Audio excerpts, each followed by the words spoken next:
tetapi pujang-pujang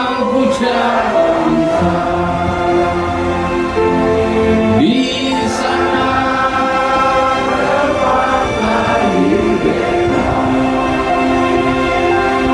dibuai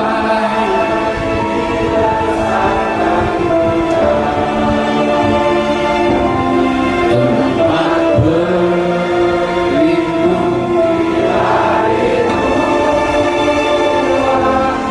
sampai akhir menutup mata. Saya selalu mengajak kita untuk mengenang ibu kita, ayah kita, masa kecil kita, yang pasti saja di Indonesia kan. Begitu baik Indonesia pada kita, dan hari ini kita besar seperti ini, kita bisa seperti sekarang, kita dengan jabatan, profesi seperti sekarang, pasti karena ibu, bapak, karena tanah air Indonesia. Sekarang setelah kita jadi siapa, adakah Indonesia makin baik di tangan kita? Adakah yang kita bisa buat untuk membalas segala kebaikan Indonesia dan ibu bapak kita kan? Saya kira besok kita akan mati di Indonesia, tetapi jangan sampai kita ninggalkan segalanya hanya memperburuk bangsa ini. Kita mungkin saja sudah nggak miskin sampai mati, tapi anak-anak kita belum tentu. Kalau kita salah hari ini mempersiapkan bangsa ini, kita bagiannya akan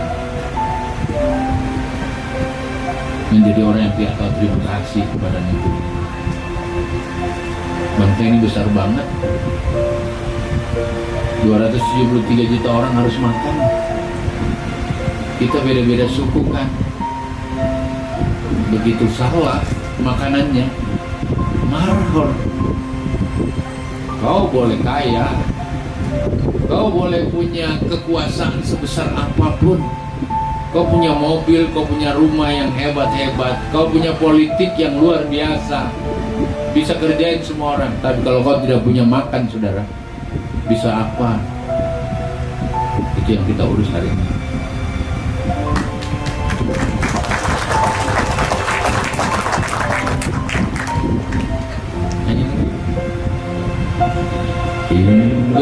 Indonesia sana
ya Rabbana lakal hamd kama yang bagili jalali wajim sultanik Allahumma shalli ala sayyidina Muhammad wa ali Muhammad rabbi shalli sadri wa yassir li amri wa aqdatan min lisani yafqahu qawli jalali yansir.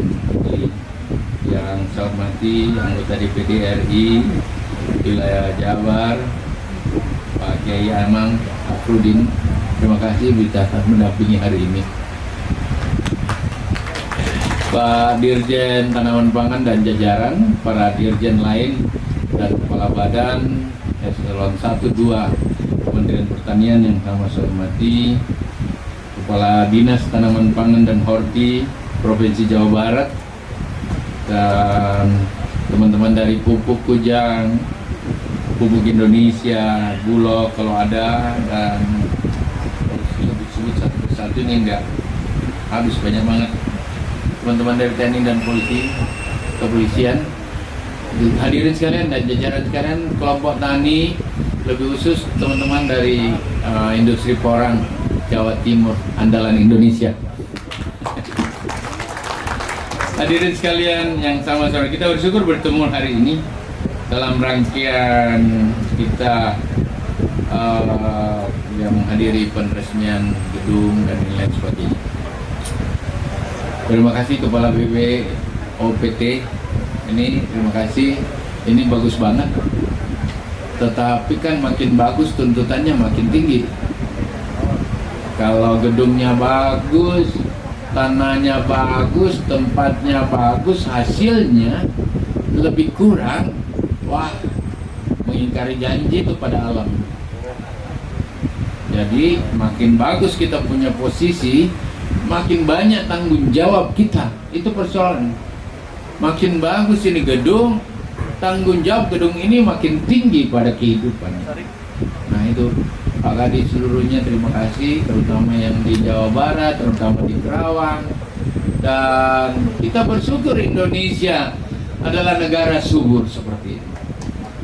Tetapi adakah ini seperti sekarang ini akan bertahan besok? Nggak ada yang pasti tuh. Kan dunia udah ngancam kita bahwa planet lagi rusak. Planet lagi rusak. Terjadi pemanasan rumah kaca atau global warming yang membuat siklus dan cuaca sangat tidak bisa diprediksi. Unpredictable, uncontinuous, unlinear. Aku diperingatkan waktu saya terima jabatan G20 di Italia kemarin, hati-hati Pak Menteri, Ketua G20, apakah tahun depan masih ada air seperti ini? Jangan sampai air hilang. Saya kaget juga ini. Soalnya balik peramalnya pertanian belum pernah ngomong kayak gitu sama saya. Kan begini, air lagi karena siklus udara yang luar biasa, awan terputar kiri kanan. Ini teori saya aja, mungkin saya salah. Lebih baik dia salah daripada dia benar. Awan kacau banget nih, air terbawa kemana-mana, tumpahnya entah ke di mana. Nah itu saudara-saudara, oleh karena itu di dunia tidak ada lagi peramalan cuaca seperti yang kemarin, memperbaiki seluruhnya. Bahkan di satu meja waktu saya makan malam ada 5, 6 negara, 7 negara bersama-sama dengan saya, semua mengatakan kami akan berjuang habis-habis agar pertanian di negara kami anggarannya dinaikkan, karena tidak bisa diperkirakan cuaca yang ada. Ini ada satelit Mendip untuk bisa mendeteksi sejauh mana awan yang ada, kapan dia harus turun, dan seperti apa perlakuan yang harus ada. Global warming bahkan mengatakan semua gunung es sekarang mencair dan air permukaan laut naik. Oleh karena itu semua pinggir pantai sampai sepanjang 40 km sampai 80 km, 50-80 km akan terintrusi air laut. Nah loh, mudah-mudahan ini salah. Mudah-mudahan salah. Kalau dia terintrusi dengan air laut atau garam atau payo itu air, berarti varietasmu harus sesuaikan, saudara. Hama kan lain. Satu contohnya COVID-19, nggak bisa dilawan. Kita tidak siap hadapi itu. Barangkali juga ini peringatan, karena virus coronanya dari 2019 sudah ada di kita. Makanya diciptakan eukaliptus itu, tapi mutasi terus, nggak kuat eukaliptus yang ini. Nah itu, terus kalau begitu besok kita menghadapi tantangan yang luar biasa. Peramalan harus menjadi bagian. Peramalan terhadap dua hal. Yang pertama, yang berkait dengan bagaimana mempersiapkan makanan yang makin sehat. Nggak boleh yang pupuk-pupuknya organik, anorganik, yang kimianya terlalu besar, yang besok menjadi bagian-bagian yang akan merusak tubuh yang ada. Besok tidak boleh makan yang ada ulatnya. Mangga aja harus bebas dari hama ulat, hama apa tadi? Lalat buah. Orang nggak mau di luar negeri makan lagi tuh. Kita ada buahnya, ada cacingnya, sikat aja tuh. Yang penting kenyang. Tapi sebentar kalau sakit lebih mahal biayanya. Itu pentingnya balai pengamatan dan peramalan OPT ini. Aku nggak suka nama peramalan sih. Pemastian bisa nggak ya?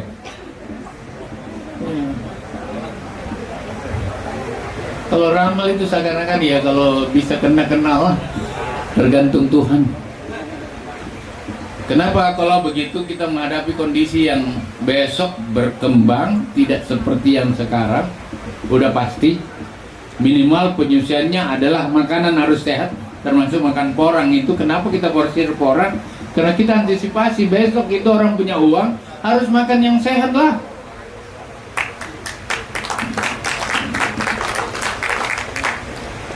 Kalau begitu besok kan penduduk makin banyak, 50 tahun lagi kita di atas 300 juta orang, Bapak. 3 juta 1 tahun. Sementara lahan di Jawa Barat ini Pak Kadis setiap tahun menyusut di atas 20.000, 30.000. Anak-anakmu makan apa? Seenaknya ini pejabat-pejabat kasih tinggal. Semua yang tanda tangan dari pengalian alih itu di dalam Undang-Undang 42 2019 itu tuntutannya 5 sampai 8 tahun. Sekali-kali penjarakan itu orang-orang. Enak aja pindah-pindah, tidak makan mau apa, Pak? Pak Kapolsek tangkapin tuh. Sekali-sekali. Enggak. Kalau mau instan dapat uang kan pasang gedung, pasang apa. Tapi anakmu mau makan apa besok? Dan ya, saya bekas bupati nih. Ini tugas bagian dari itu. Maafkan saya dari kemarin ini yang merancang harus bicara agak kencang seperti itu.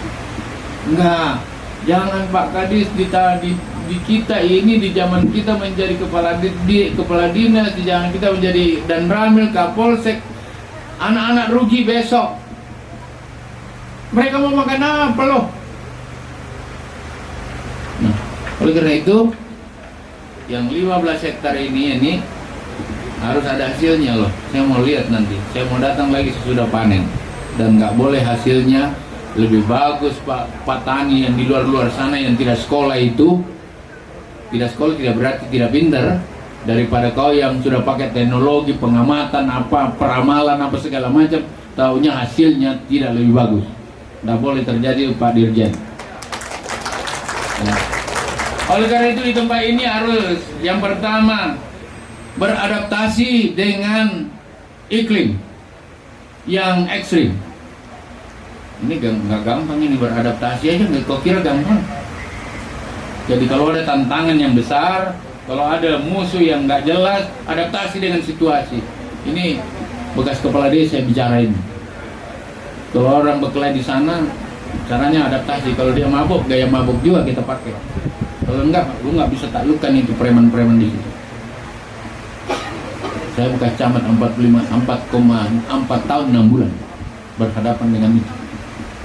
Ya, itu Bapak. Jadi yang pertama adaptasi. Ramalan cuacanya besok ini akan banjir, sesudah banjir dia akan kering. Itu bawaan alam itu. Adaptasi dengan itu. Kalau begitu mulai dari saprodi, paritas dan lain-lain harus dia lakukan. Yang kau tanam di sini yang asal-asal kemudian besok dilihat hasilnya di bawah 6-7 ton. Aduh, Pak Dirjen, aku muntahin di situ. Nggak boleh. Jangan. Ngapain lo? Kau yang harus contoh kok. Ya, ini perintah. Berarti 3 bulan lagi saya mau lihat hasilnya. Yang kedua, harus ada inovasi, hanya inovasi lah itu, pakai drone, pakai itu bisa cepat. Sehingga di sini ini Pak Dirjen 4 kali tanam. Kau suruh-suruh orang 4 kali tanam, di sini aja 2 kali tanam, gimana caranya? Nah, maafkan saya ini, saya cek itu, saya udah bilang begini, ya. Kau gunanya tuh staf khusus itu, nggak boleh. Enggak, saya udah lihat ini bagus banget, dia punya tembok-tembok pagarnya bagus. Saya nggak suka lihat yang seperti itu bagusnya, tapi saya mau lihat hasilnya di dalam lebih bagus lagi nih. Nah, ini harus inovasi dong. Kalau cuma kau tanam pakai orang di sini nggak bisa, pakai teknologi memang. Kalau begitu, kamu harus kerjasama juga dengan orang luar. Termasuk off-taker, siapa yang mau beli, jelas memang siapa mau beli. Kamu padi saya pasti bagus, mau beli nggak? Jagung saya ini 1 hektar, mana orangnya? Sini, kita modali sama-sama. Jangan APBN dulu, APBN pakai yang lain. Kemudian kalau begitu di sini ada riset, terapkan riset itu dengan baik. Di sini ada teknologi pertanian, terapkan dengan baik itu, jangan cuma dicerita. Dan di sini ada pelatihan, aku suka ini. Dan salah satu yang saya cek di sini, ya tentu saja bekerja sama dengan BSDM, jangan overlap. Itu juga dilatih BSDM, itu juga dilatih PSB, itu juga dilatih, padahal orangnya itu juga. Petani milenial ini masukkan sini latihan sambil praktek, kerjasama dengan Pak Kadis, selesai Pak.